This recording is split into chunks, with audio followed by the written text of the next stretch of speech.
Lima Gris TV, un canal diferente.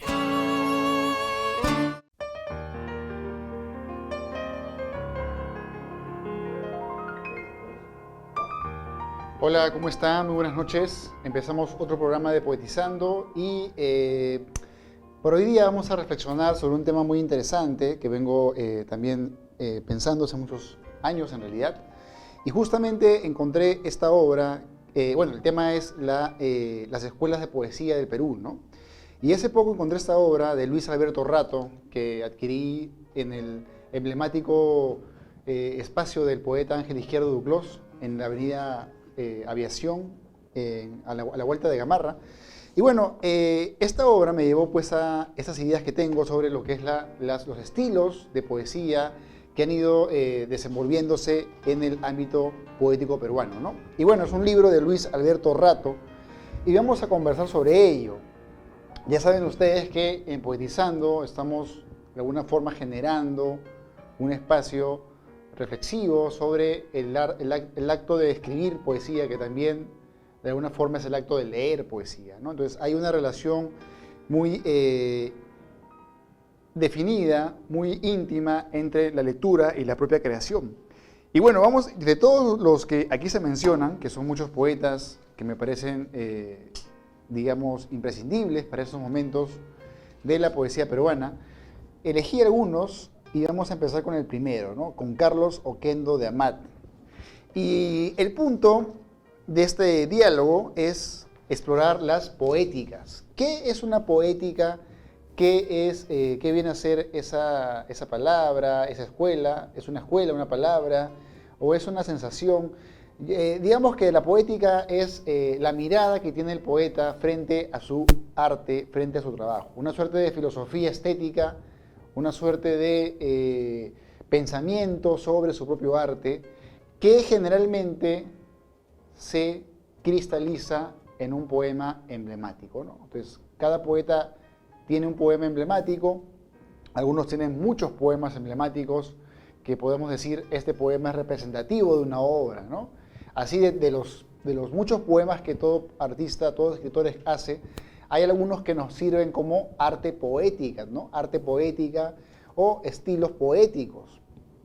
Y vamos a empezar, ya dando esta explicación, con el primer autor elegido para esta reflexión. Y no dejemos de recordar, de pensar que, yo lo estaba pensando hoy día, la poesía peruana moderna al menos no tiene más de 100 años, ¿no? O sea, hace más o menos 100 años, ya atrás, por ejemplo, estaban todos los poetas que hoy día son como clásicos, ¿no? Estaba Vallejo, Moro, estaban publicando, ¿no? El siguiente año, por ejemplo, es un año más, son 100 años de la publicación del Trilce.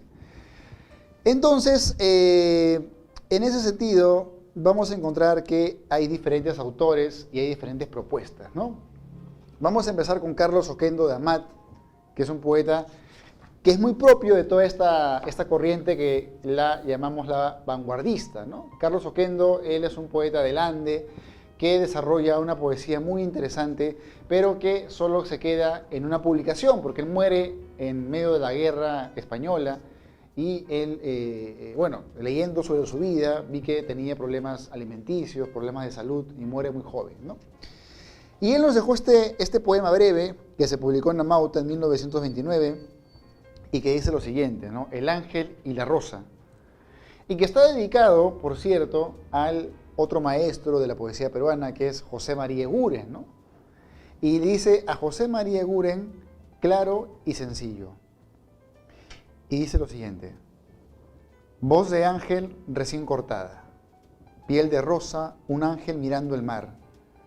Crece el brazo de una rosa, por eso una estrella niña llora. Ya encontré tu flor ayer, mirabas demasiado el parque. El niño cree que la cebra es un animal. La cebra es un jabón vegetal y la rosa es un botón de nácar. O una golondrina pintada en el mar, el ángel solo. Vemos que hay una poesía que se siente muy tierna, ¿no?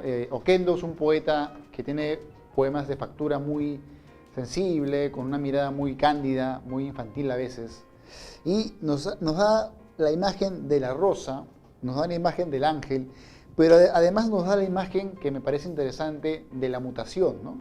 Cuando dice, el niño cree que la cebra es un animal, la cebra es un jabón vegetal y la rosa es un botón de nácar. Es una imagen bastante disociada a lo que racionalmente podríamos considerar, pero desde la mirada infantil o desde la mirada más originaria, hay este juego de las analogías, ¿no? Un hombre es como, no sé, un árbol se parece a un libro, y hay una analogía que es muy propia de la creatividad. Entonces, y lo interesante de la palabra ángel, ¿no? El ángel como aquel ser que de alguna forma no se encuentra pues en este mundo tan material que habitamos, sino tiene de repente unas alas para poder observar lo que se encuentra entre lo entredicho, ¿no? Lo que se sabe, pero a veces no se dice, y porque no se dice no existe, ¿no? Bueno, de Oquendo, de este estilo poético, vamos a pasar al siguiente, que es Martín Adán. Y no se olviden, estamos haciendo una exploración sobre las diferentes poéticas, las diferentes formas de entender la poesía, ¿no? Porque los poetas más emblemáticos no solamente se han dedicado a escribir, sino se han dedicado también a filosofar sobre su propio arte, sobre su propio quehacer, y por qué se dedican a él, o cuál es el sentido último de este acto, ¿no? Hace poco leía que a Borges le preguntaron ¿para qué sirve la literatura? Y él dijo, ¿para qué sirve el sabor del café? ¿Para qué sirve un abrazo? ¿Para qué sirve, qué sé yo, una puesta de sol? Entonces, cuando queremos encontrarle una definición, algunos poetas nos dejan esa señal, nos abren un caminito, un camino de luz, un camino para observar un poco más en medio de toda la sombra a veces, que es la poesía, ¿no? Y bueno, Martín Adán, otro poeta también que se incrusta en esta primera etapa del siglo pasado, que es la vanguardia, y que luego ya va a probar formas más clásicas, nos deja este poema que se llama Ma in Moderato. Tiene dos epígrafes de Shakespeare y Rilke, pero vamos a pasar al poema que dice lo siguiente, ¿no? Tú no sepas ni palpes, poesía. ¿Quién? ¿Yo y otro? ¿Cuál mi individuo inferna? Si soy a carne suprema, eviterna, tan solo bosquejada notomía, que en flamea sombra de natura mía, todavía te soy de lava inferna, ¿qué ha de guardarte de ser quien discierna, en realidad, el ángel que me guía? Mas el eterno es ya, que dura, el yo mismo de tu procura, que no perece en vórtice de ombligo, que en tú, que soy, me salvo, así y sustento. Vengan la muerte y el entendimiento, el beso que aún no soy, está conmigo. Este poema que les acabo de leer del libro Travesía de Extramares nos da también muchas ideas sobre lo que para Martín Adán era la poesía, ¿no? Martín Adán era uno de esos poetas que podemos considerar como bohemios.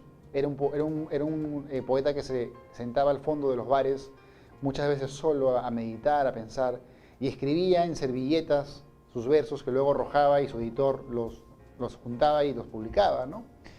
Pero además Martín Adán era un gran conocedor de la poesía clásica y un gran lector y además un erudito.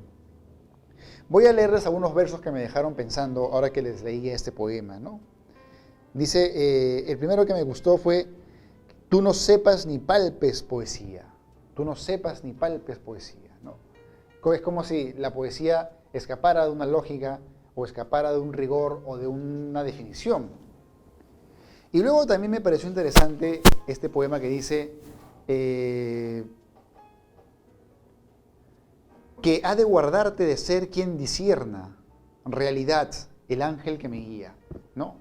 Este verso que es muy hermoso, ¿no? Realidad, el ángel que me guía, ¿no? La realidad, por una parte, es el espacio donde nos movemos, donde vivimos, pero también es una parte que al escribir, al hacer arte, al pensar filosóficamente, científicamente, la realidad nos da una muestra de su complejidad, ¿no? Pero lo que hace Martín Adán es muy interesante. Dice que la realidad lo guía, ¿no? O sea, no tiene un destino más que el propiamente expuesto dentro de un ámbito de la naturaleza, dentro de un ámbito de la propia fuerza que es la realidad. Y bueno, luego también me pareció interesante esto que dice por acá: mas el eterno ya es ya que dura, el yo mismo de tu procura, que no perece en vórtice de ombligo. Y más abajo dice: vengan la muerte y el entendimiento, el beso que uno soy está contigo. Hay una suerte de fusión entre el que lee y el que escribe en estos versos, porque nos hablan de la muerte y del entendimiento. Pero al final nos da esta idea de que el beso que aún no soy está conmigo, donde de alguna forma nos está ofreciendo aquel diálogo que hace el lector al poseer el sentimiento poético que deja el artista, ¿no? El artista deja una esencia que se transforma en el tiempo y que luego un lector puede de alguna forma descubrir, explorar, etcétera, ¿no? Es como lo que pasa con la naturaleza y con los seres vivos, ¿no? Los seres vivos cargan el ADN, que es una sustancia biológica que nos permite pues todo el código genético, y de esa manera se sabe pues cómo va a ser el ser vivo que nazca, ¿no? Algunos serán alados, otros serán mamíferos, pero toda esa carga está dentro del ADN. Igual el poema es también una forma de guardar el ADN, pero de la esencia, de la vida, pero desde cierto sentimiento o desde cierta mirada filosófica, ¿no? Tú al leer un poema estás abriendo un ADN de esencias o una interpretación de la realidad. Y bueno, Martín Adán, junto con el que les leí primero, guardan una relación con los ángeles, ¿no? Es interesante además, para pasar al siguiente autor, que Martín Adán cite a Rilke, ¿no? Rainer María Rilke, el autor de un libro conocido, bueno, un libro que es Cartas a un joven poeta, que seguro conocen ustedes. Con él dialoga Martín Adán porque él también habla de los ángeles, ¿no? Así que hay un diálogo ahí a través de ese autor y a través de la propia poesía. El siguiente autor que vamos a leer es Alejandro Romualdo, ¿sí? Alejandro Romualdo, y vamos a ver un salto diferente, ¿no? Porque ya Alejandro Romualdo no se encuentra en la primera mitad del siglo XX, sino se encuentra ya en otra etapa que sería la generación del 50, ¿no? Y bueno, lo leo antes de leer a Vallejo, que también los voy a leer, porque me parece que este poema dialoga con lo ya mencionado. Y miren ustedes, escuchen esto de acá. Esto de acá se llama Poética, de Alejandro Romualdo. La rosa es esta rosa, y no la rosa de Adán, la misteriosa y omnisciente. Aquella que por ser la misma rosa, miente a los ojos y a las manos miente. Rosa, rosa de rosa en rosa, permanente, así piensa Martín. Pero la cosa es otra y diferente, pues la rosa es la que arde en mis manos, no en mi mente. Esta es la rosa misma, y en esencia, olorosa, espinosa, y rosamente pura, encendida, rosa de presencia. La rosa misma es la que ve la gente, no es la que ausente brilla por su ausencia, sino aquella que brilla por presente. Publicado en los cuadernos trimestrales de poesía de 1960. Y es interesante porque este poema dialoga con el autor anterior. Cuando Alejandro Romualdo, bueno, que es muy conocido por ese poema que le dedica a Túpac Amaru, ¿no? Que deberán matarlo y no podrán matarlo, etc. Cuando este poeta nos dice que la rosa, dice, la rosa no es la rosa de Adán. Cuando dice que la rosa no es la rosa de Adán, se refiere de modo muy directo a Martín Adán, el que acabamos de leer hace un rato. Y dice, no, dice, la rosa no es la rosa de la mente, dice, ¿no? Sino la rosa que se ve, que se observa con los sentidos. Entonces ahí vemos dos claras muestras de una carga negativa y una carga positiva, o viceversa, ¿no? Cómo se repelen los poetas. Uno canta a una idea, otro canta a otra idea, pero todos conviven en el ámbito de la lengua, en el ámbito de la tradición. Entonces es importante, acá hago un paréntesis para explicarles este poema, pero es importante que ustedes, los que me están escuchando, sepan ubicarse dentro de todas las frecuencias de la poesía, porque cualquier poeta que ahorita escribe, ustedes, los que vendrán, y los que vendrán de los que vendrán, y los que vendrán de los que vendrán de los que vendrán, van a tener que leer la tradición, ¿no? Nadie puede escribir poesía solamente, no sé, mirando la realidad. Hay que también leer la realidad de los poetas. Y ahí se va a encontrar, pues, los caminos, y ahí se va a ver qué camino se puede seguir y cómo ser original frente a ellos. Y una forma de ser original, como vengo repitiendo en otros programas, es leyendo y conociendo. Entonces lo que hace Romualdo es, de una forma interesante, decir, no, la rosa no es la rosa mental, no es la rosa de Martín Adán, que es la rosa que es una esencia, que es como el pensamiento de Platón, ¿no? Platón, el mundo de las ideas, el pensamiento de Platón, todo se encontraba no en la realidad, sino en la mente, en un estado diferente de materia, donde se encontraba lo esencial, ¿no? Los caballos se repetían en función de una esencia, que era el caballo, que era para Platón lo eterno. Y llevando esa idea a Martín Adán, él también decía que la rosa es la rosa que no se ve. ¿Y qué dice Romualdo? Que la rosa es la rosa que se observa. Y probablemente porque a Romualdo le interesa la rosa que se observa, la poesía de Romualdo se pinta con toque social, se pinta con toque político.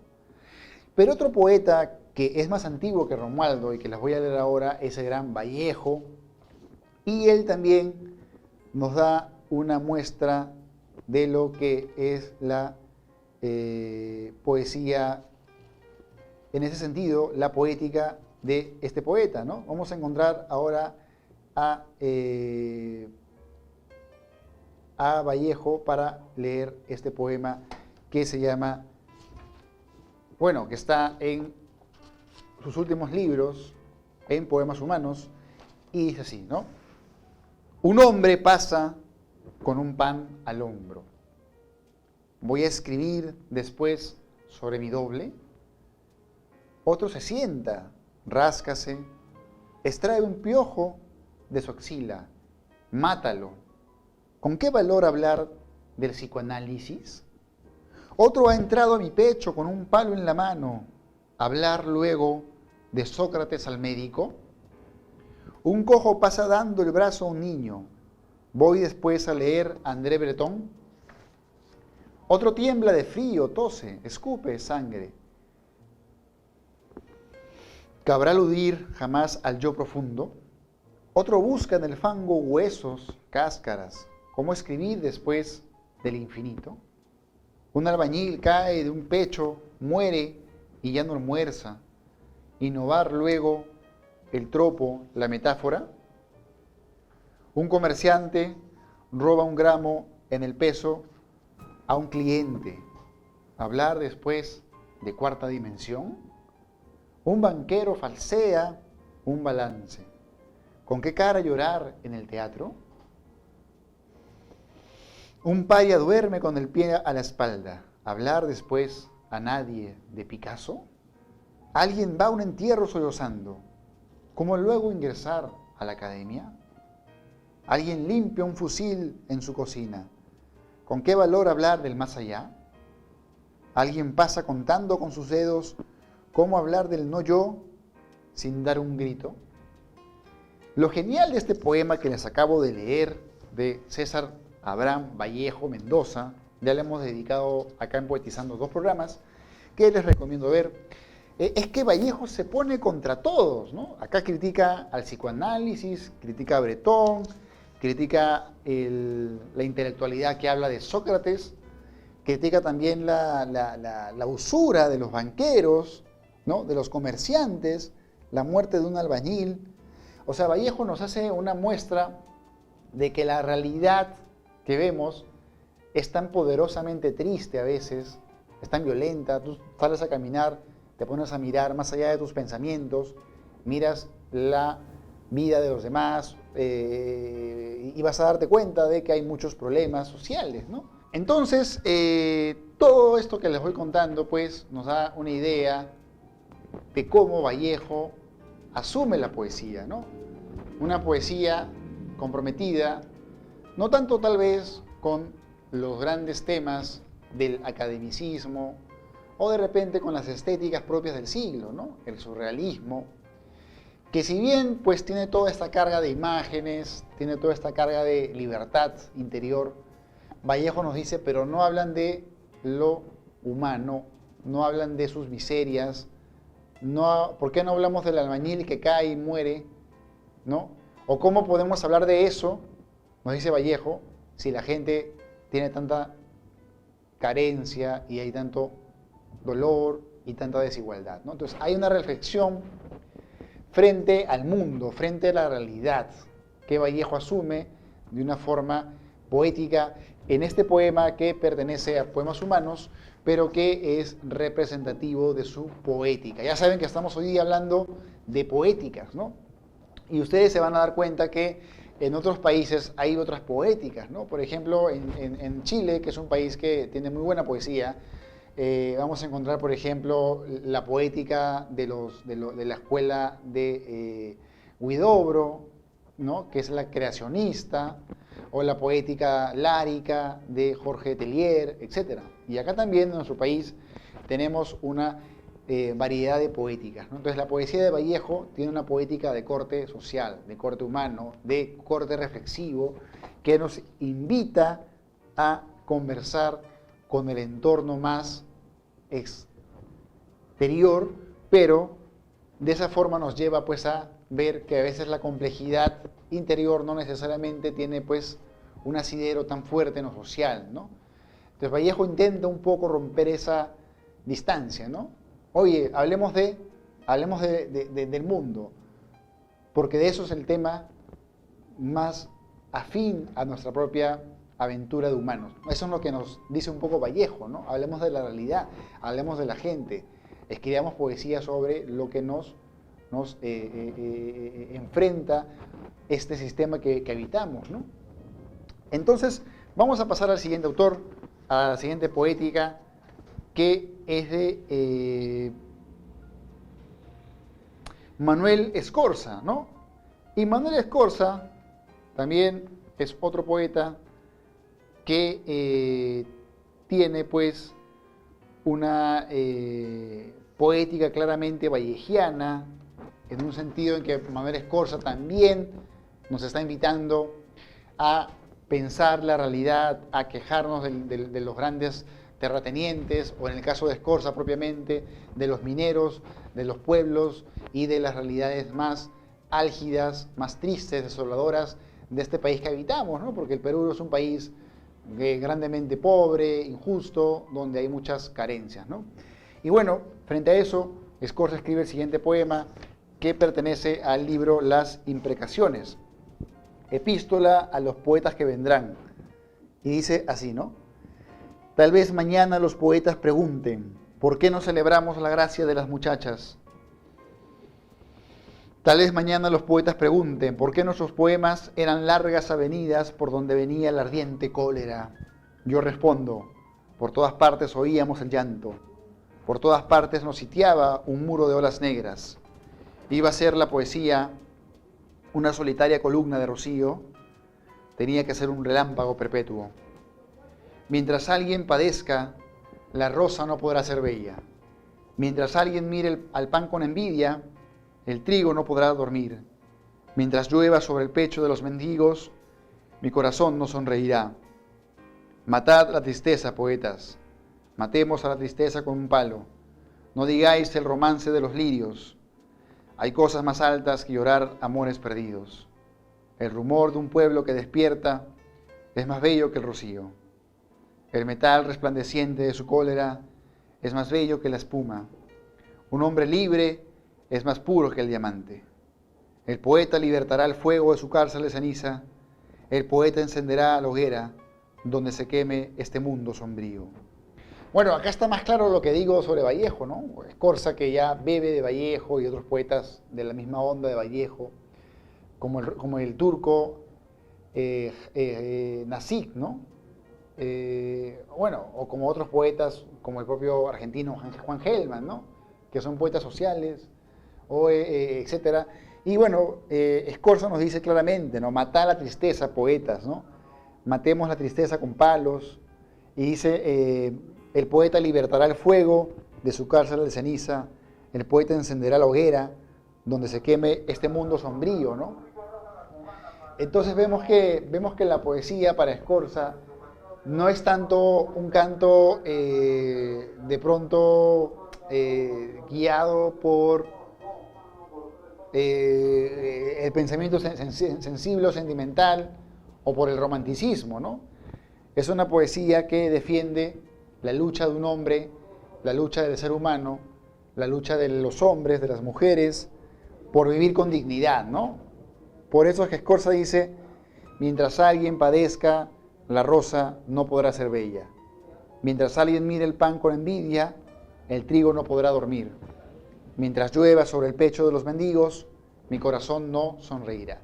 Y es muy interesante porque Scorza igual habla de la rosa, ¿no? Miren ustedes, tres poetas, Martín Adán, Romualdo, Scorza, hablan de la rosa y la enfrentan o la recuperan para su propia creatividad, ¿no? Acá no vamos a ponernos a pensar que uno es mejor que otro, ¿no? Porque ahí no llegaríamos a ningún juicio. Lo que sí podemos pensar, y lo que yo invito a pensar, es en el pensamiento amplio de ver que hay diferentes contrastes y colores de una realidad que es compleja, ¿no? El otro día yo hablaba con una amiga que estudia biología y yo le explicaba que la poesía es tan compleja como estudiar las células, que la poesía y la literatura es tan compleja como cualquier ciencia. Y van a darse cuenta que dentro de su ciencia propia, la poesía, la poética, la estética, nos invitan a mirar el mundo, a observar la realidad o a pensar y a sentir cierto tipo de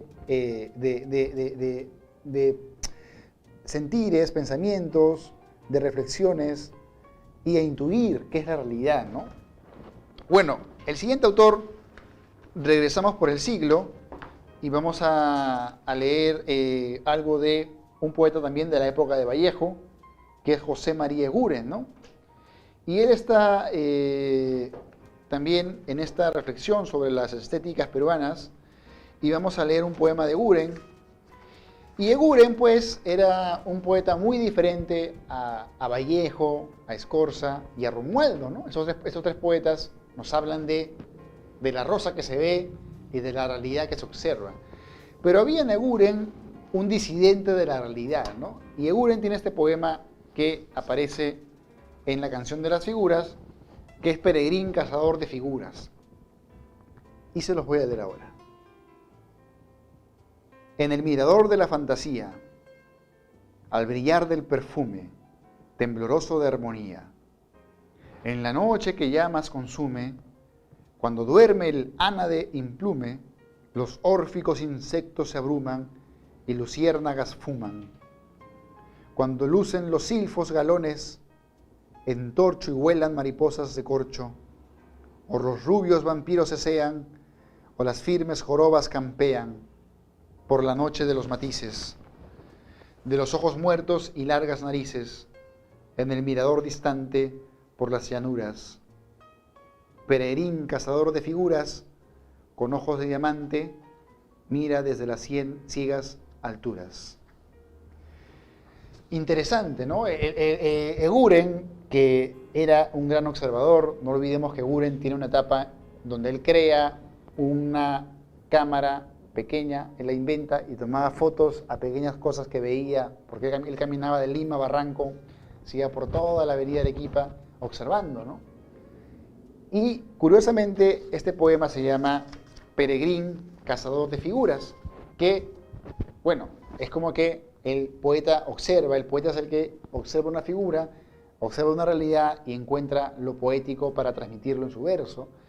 Y lo interesante es cómo Eguren nos va a explicar lo que observa este sigiloso, este furtivo mirador, este furtivo joven que caza figuras, ¿no? Miren qué bonita definición de poesía, ¿no? El poeta es un cazador de figuras que podríamos llamar también un cazador de imagen, ¿no? Y bueno, podría también haber un fotógrafo poeta, ¿no? Porque la poesía no está solamente en la palabra, sino está en todos los artes, en todas las artes, perdón. Y bueno, nos dice pues que este observador mira, por ejemplo, a las luciérnagas que fuman, mira a las mariposas que vuelan de corcho, mira a los rubios vampiros que se cean, ¿no? Y yo veo en toda esta mirada una mirada alucinada, ¿no? Una mirada encendida que nos está invitando también a observar la realidad de una manera más asombrosa o con más curiosidad, ¿no? Porque hay una mirada bastante impresionista de este observador y nos damos cuenta que para Eguren la poesía no era cantar a la realidad como tal, ¿no? No era cantar al que sufre, al que llora, o como decía Scorza, mientras hay un mendigo en la esquina, mi corazón no podrá ser bello, ¿no? Algo así. Para Eguren, el arte de la poesía es cazar figuras, ¿no? No es tanto dar una voz de queja, una voz de indignación, una voz de protesta. Y bueno, vamos a ir terminando con dos autores más para ya ir cerrando esta charla. Y ahora vamos a leer un poema de Alberto Hidalgo, ¿no? Alberto Hidalgo fue uno de los más ágiles, rebeldes del siglo pasado, autor de muchos libros, y tiene un poema que se llama Temática Eterna, ¿no? Vamos a leer este poema de Hidalgo, arequipeño, Hidalgo, Alberto Hidalgo, y dice lo siguiente, ¿no? El verso se distiende según lo hace el trayecto de la bala, parte de mi corazón y llega el tuyo, mi lector. Tu corazón se ilumina, faro que me recita señales. Las recojo en la cuna de la mano y ahora te las devuelvo. Periscopio te alzo a flor de piel para ver los latidos de los hombres. La menor vibración de nuestra edad la registra tu oído. Los límites de la inteligencia los hace retroceder tu desperezo. Tú lees mis poemas como si fueras encendiendo luces. Se hace bengala la emoción, arte milagro de colores. Tu voz corre por mí igual al viento por los callejones. Entra y me barre y sale renacida de mí 2000 atmósferas. Todo lo escribo para ti que me lo dictas. Estoy colaborado de tu aliento mejor. Mi lector soy yo mismo. Bueno, interesante este libro que nos hace ver algo que también se dice a grandes voces, pero se calla de manera directa, ¿no? Que es que el primer lector de todo poema es uno mismo, ¿no? Es uno mismo la persona que va a leer lo que crea y te tienes que desdoblar y eres creador y eres lector de tu propia obra. Y es lo que acá nos dice Alberto Hidalgo, que por cierto era muy reflexivo con todo el tema del yo, ¿no? El yo, esa palabrita que usamos por todas partes. ¿Qué es el yo? ¿Qué es el yo de cada uno? Que parece que en realidad se repiten todos y todos somos parte de un gran yo general, ¿no? Como algunos filósofos pensaban en los siglos pasados. Pero lo que nos dice Hidalgo, además de ello, es que la poesía, pues, el verso es una bala, dice, ¿no? Que parte de mi corazón y llega al tuyo, ¿no? Interesante esa idea, que hasta me recuerda un poco a Becker, ¿no? Cuando dice poesía eres tú, ¿no? Pero para Hidalgo, un poeta de la modernidad, del futurismo, de la época de las máquinas, la poesía ya no es solamente algo tan delicado, es una bala, es una forma de entrar a otra mente y evitarla, empezando obviamente por la propia. Y bueno, cerramos este conjunto de autores leyendo un poema de José Santos Chocano, que también es un poeta mucho más antiguo que Vallejo y que Eguren, pero también muy importante para los poetas contemporáneos y en general para la propia poesía peruana, ¿no? Y este poema de Chocano se llama Las nuevas tablas de la ley. Y bueno, como saben, estamos leyendo poéticas, ¿no? Estamos leyendo la propia mirada de que hace el poeta sobre su poesía. Y dice, las nuevas tablas de la ley. Poeta, cuida de ti más aún que de tu obra, y púlete como si fueras un verso. Apolo no solo hace la belleza, sino que es también bello. Acicala tu traje de elegancia sencilla, como la toga de un patricio austero. Ríete de la filosofía de los andrajos y del romanticismo de los largos cabellos. Y si gustas de que las mujeres te amen, ámate a ti primero. Sé artista antiguo si te place en tu obra, pero en tu vida aprende a ser hombre moderno, así los demás hombres te respetarán como Orfeo, porque los igualarás en la vida y los superarás en pensamiento. Bueno, hasta aquí vamos a leer este poema que pertenece a Primicias de Oro de las Indias, que nos está diciendo en general el gran Chocano, que el poeta tiene que pulirse como su obra, ¿no? Que así como importa escribir buena poesía, importa vivir con dignidad, tener aplomo en tu vida y ser consecuente, ¿no? No es que por ser poeta, nos dice Chocano, vamos a ser vagabundos o mendigos, ¿no? La poesía tiene que también ser un arte, según lo que plantea Chocano, que nos lleve a un respeto ante los demás y nos genere también un acto pues de dignidad, ¿no? Bueno, entonces hemos ido observando a diferentes poéticas, a diferentes formas de entender lo que es la poesía. Para ti, ¿qué es la poesía? ¿Cuál es para ti tu poética? Si escribes poesía, ¿te has puesto a preguntar cuál es tu poética? ¿Te gustaría hacer un poema sobre tu poética? ¿Lo has hecho alguna vez? ¿Te atreverías a hacer uno? Bueno, ya te lo dejo para ti, a ver si es que a ver si es que a ustedes les interesa este tema. Lo interesante es que, al menos para leerlo, genera una reflexión mucho más interesante sobre lo que es la poesía, ¿no? Para cada poeta, como vemos, es diferente la poesía. Entonces la poesía no es una sola definición, sino son muchas definiciones que cada autor, sea Vallejo, sea Martín Adán, sea Pablo Guevara, sea Blanca Varela, etcétera, va a definir de una forma particular y de una forma propia. Bueno, aquí nos quedamos. Quiero mandar un saludo grande a todos mis amigos que me ven en todo el continente y a los amigos también que me ven desde otras partes del mundo. Estamos desde esta trinchera en Lima Gris transmitiendo poesía para todos ustedes. Pasen una buena semana. Nos vemos el siguiente viernes a la misma hora en este programa.